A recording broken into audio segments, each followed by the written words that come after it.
The year 2150, the Earth is attacked by aliens who look like giant insects. 20 years of fierce battles have come to nothing. Humans have managed to take refuge in an energy dome-protected zone, but the aliens, controlled by an invisible Queen Mother, continue their attacks. A squad of soldiers led by the tough Jean Shania finally gets a chance to get to the alien queen. It seems that she has got under her possession a pregnant girl named Lena and has hidden in the catacombs under the city to grow an invulnerable hybrid of human and alien. Chinese online filmmakers prefer to work in mainstream audience genres, but sci-fi stubbornly eludes them. And it's not just the budgets, which are obviously too low for movies with computer graphics, complex scenery, and non-trivial action, but also the scripts, which Chinese authors of sci-fi movies for some reason persistently fail. As soon as aliens, time travel, or space flights appear in the plot, all the laws of dramaturgy for some reason go out the window, and the narrative turns into a scratched record, jumping haphazardly from one thing to another. Perhaps, however, this disjointedness and inarticulateness appears already at the post-production stage, because Chinese censorship, as everyone who follows the cinema of this country knows, is unpredictable and fickle.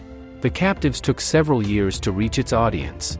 Why the completion of the movie took so long is not very clear, but it is known that shooting of this movie took place in 2021, 3 years before the release. This is the last film directed by Frankie Chung, who died in September 2021, and The Captives is dedicated to his memory. Chung took up directing in the 10s, but there are almost no truly successful films in his directorial filmography. Nevertheless, this is a very important man for the Chinese film industry.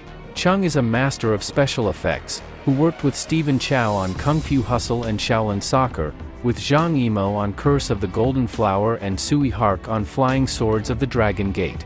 Chung also worked on the visual effects in the Kill Bill trilogy and the Indian blockbuster Robot.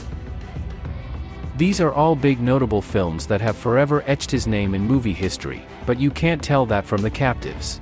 It has a confusing plot and it's primitive in execution, most of all this movie reminiscent of American sci-fi trash from early noughties, overflowing with conventions and literally screaming about economy in almost every frame.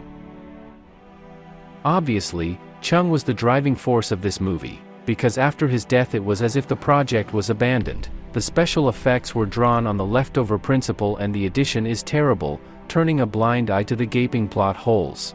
And this, frankly speaking, is very sad. If you want to honor the memory of the departed, you have to give it your best.